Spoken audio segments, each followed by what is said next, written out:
Mtume kamwambia hata kwa kuguza tu inatosha. Ninasema siku ya leo hata kwa kukanyaga kwako tu itatosha.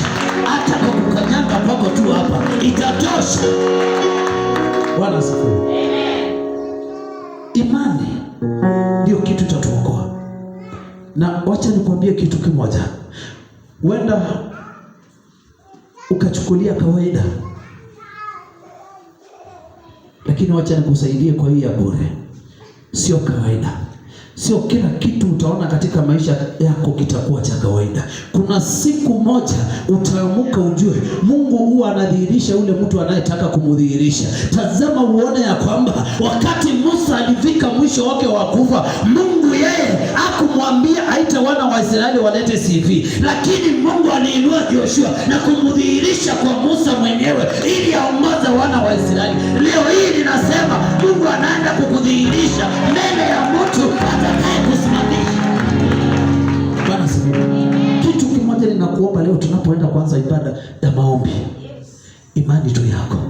Maana nina imani leo ukitoka, hata kama umemwacha leo hajakuongelesha kutoka jana, sio wewe utamuongelesha, lakini atakuanza kabla hujatoka hapa. Simu yako utapata message imeingia, anakuuliza leo mke wangu sijakupata kwa nyumba, uko wapi? Hata kama jana hakuongea, lakini leo ni lazima, sio tafadhali.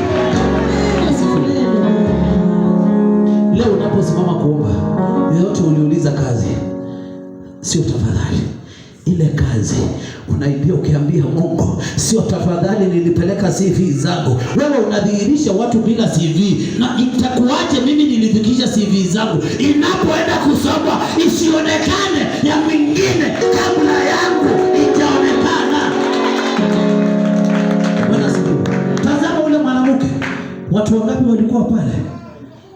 Akang'ang'ana akaona hataweza, lakini kwa imani yake akasema, mbona tu nimekanyanga nitaguza lile pasi na magonjwa yangu yataisha. Ugonjwa wa miaka 12, shida ya miaka 200, shida ya yote uliozaliwa haujaifanikiwa, leo ndio mwisho wake. Bwana siku. Tangu uzaliwe umeishi. Wewe unapatanga tu zile za kazi za bora kazi.